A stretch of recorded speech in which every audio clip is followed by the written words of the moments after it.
Hey guys, good morning, welcome back to my Bengali blog channel. কেমন আছো তোমরা সব? আশা করছি খুব ভালো আছো। আমিও খুব ভালো আছি। চলে এসেছি আমার একটা নিউ ব্লগ নিয়ে তোমাদের কাছে। আশা করছি এই ব্লগটাও তোমাদের খুবই ভালো লাগবে।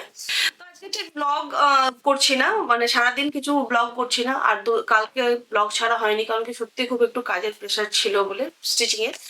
তো কাস্টমারদের ডেলিভারি হয়ে গেছে, কমপ্লিট হয়ে গেছে।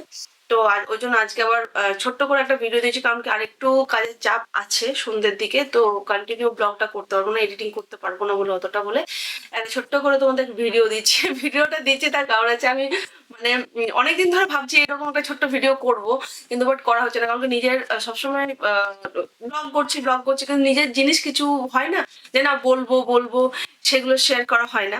তো তার মধ্যে একটা ছোট্ট একটা এক্সপিরিয়েন্স আমি শেয়ার করছি, আমার নিজস্ব একটা ছোট্ট এক্সপিরিয়েন্স, যেটা স্টিচিং এর এক্সপিরিয়েন্স। যে এতদিন ধরে স্টিচ করে আসছি, কাস্টমারের সঙ্গে ডিল করেছি। তো সেই অনুপাতে এক ছোট ছোট ছোট ছোট কিছু কিছু এক্সপিরিয়েন্স, যেটা আমার মানে মনের মধ্যে গেঁথে আছে, মানে হয় মানে সবার, যারা যারা স্টিচ করে তাদের সঙ্গে ম্যাক্সিমাম সবার সঙ্গে কম বেশি হতে থাকে এটা। তো আমি ভাবছি আমার সঙ্গেও তো হয়েছে কন্টিনিউ। আমি অনেকের শুনেছি, মানে আমার বন্ধুরা যারা আছে স্টিচিং যারা করে, আমার বাড়িতে বসে করে আমার মতন, তারাও অনেক বলে এই জানিস তো এই হয়েছে। So, সবারটা মিলিয়ে ঝুলিয়ে আমি আমারটা বলছি। তো প্রথম এক্সপিরিয়েন্স হচ্ছে, এবার মানে ডাইরেক্ট পয়েন্টে আসছি, বিকজ অনেক লেন্থি হয়ে যাবে ভিডিওটা। তো তো প্রথম ফার্স্ট পয়েন্টে আসছে, স্টিচিং এর লাইনে অনেকদিন থেকে থেকে কাস্টমারদের কিছু কিছু মানে দেখো, ওরা আমাদের কাছে ভগবান, বাট স্টিল কিছু মানে না বললেও না হয় না, কিছু কিছু হাসি, কিছু কিছু নিজে হেসে ফেলি, কিছু কিছু খুব খারাপ লাগে। তো যাই হোক, হাসির গুলোই বলছি এখন, খারাপের গুলো পরে থাক। তো হাসির মধ্যে প্রথম হচ্ছে, কিছু কাস্টমারের হয় না, তো আমিও হেভি ওয়েট, সব মানে এখনকার মানে সবাই দেখবে একটু ওয়েট হেভি। তো এখন আমাদের চল উঠেছে সেলিব্রিটি স্টাইল ড্রেস মানে পরার একটা চল উঠেছে না, যে আমরা সবাই পড়তে, যেমন আমিও পড়তে চাই, যে একটু সেলিব্রিটি স্টাইল ড্রেস করবো, সেলিব্রিটি স্টাইলের সবকিছু করবো, সেলিব্রিটি ব্যাপার একটা সবসময় থাকে। তো কোনো কাস্টমার এসে বলে যে আমাকে এই টাইপের ড্রেস করে দাও। এবার দেখো, সেলিব্রিটিদের মতো নিজেকে মেনটেন করে, আমরা তো সবসময় পারি না। আমরা ঘরোয়া যেটুকু পারি সেটুকুর অনুপাতে আমরা মেনটেন করে নিজেকে রাখি। অনেক হয়তো করেও না, যেমন আমার মধ্যে, আমাকে যদি বলো তো আমি করি না, সত্যি কথা। তো তো এরকম অনেক কাস্টমার আসে, আমাকে এই সেলিব্রিটি ড্রেস, ওই সেলিব্রিটি ড্রেস করলো, ঠিক আছে।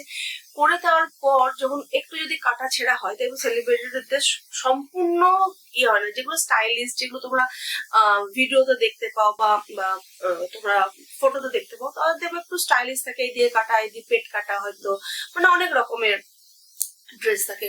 ওয়ান পিস হয়তো ব্যাকলেস থাকে, তো এইরকম।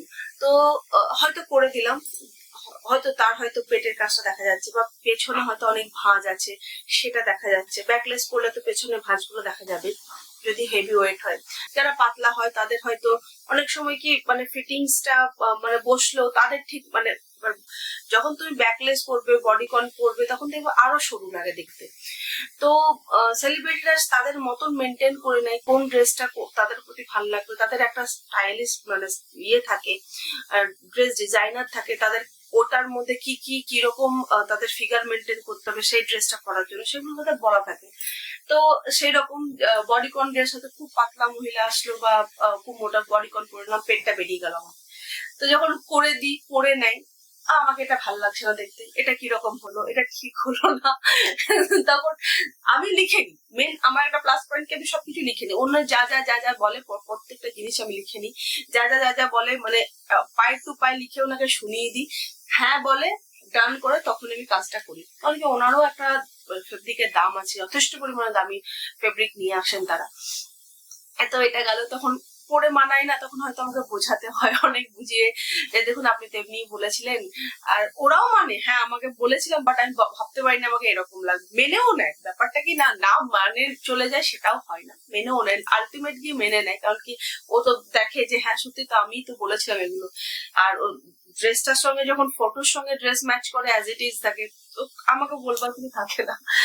সেকেন্ড হচ্ছে, অনেকে আসে মানে ড্রেসটা হয়তো দিয়ে চলে যায়, মানে নর্মাল হয়তো কিছু ড্রেস দিয়ে চলে গেল, অনেক হয়তো নিতে এলো 6 মাস পর।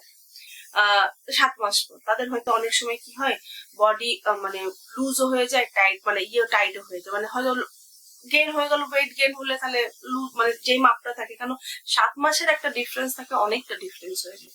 2 মাস 3 মাসে এখনকার যা খাওয়া দাওয়া সুন্দর আমাদের, তো 2 মাসেই বেড়ে যায় মানুষ, তো 7 মাস তো বহু দূরের কথা। তার অনেক সময় বডি টাইট হয়ে যায়, মনে হয়তো ও নিজের মতন করে নিজেকে বডি লুজ করে নিল, তো জিনিসটা হয়তো সেম জায়গায় থাকলো কিংবা হয়তো লুজ হয়ে গেল।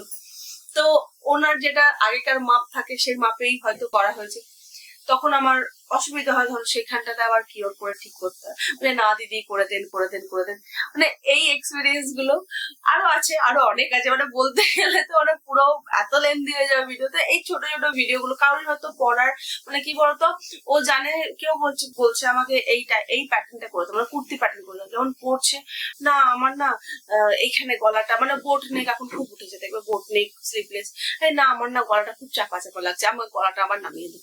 দেখো একটা যখন প্যাটার্ন আমরা তৈরি করি তাদের মানে শোল্ডার বলো সবকিছুর একটা মাপ থাকে, যখন তুমি গলাটা বাড়াতে যাবে তখন শোল্ডারটা আরো খেলে যাবে, তখন পড়ে যাবে, অনেক কিছু ব্যাপার থাকে। তো এই ছোট ছোট জিনিসগুলো না আমি মানে ওনাদেরকে বোঝা একবার যেটা হয়ে যায় সেটা তারপরে যদি আবার চেঞ্জ করতে হয় খুব কষ্ট হয়, মানে হয়ই কষ্ট।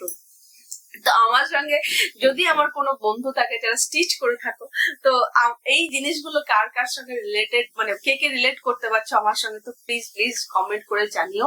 তো আজকের মতন ব্লগটা আমি এখানেই মানে এই ছোট্ট একটা ভিডিও তোমাদের জন্য জাস্ট রাখলাম, আমার নিজে কিছু এক্সপিরিয়েন্স খুব শেয়ার করার ইচ্ছে ছিল, তো সেটা শেয়ার করলাম তোমাদের সঙ্গে। আশা করছি তোমাদের ভালো লেগে থাকবে। আর যদি মানে কেউ কিছু মনে করো না, এটা আমি কাউকে হিন্ট করে কিছু বলছি না, তো প্লিজ প্লিজ। আর সবাই খুব ভালো থেকো, ব্লগটা আমি এখানেই এন্ড করছি। ব্লগের মধ্যে যদি কিছু ভালো লেগে থাকে তো please do like share subscribe. খুব ভালো থেকো, খুব পজিটিভ থেকো। আজকের মতো টাটা, বাই।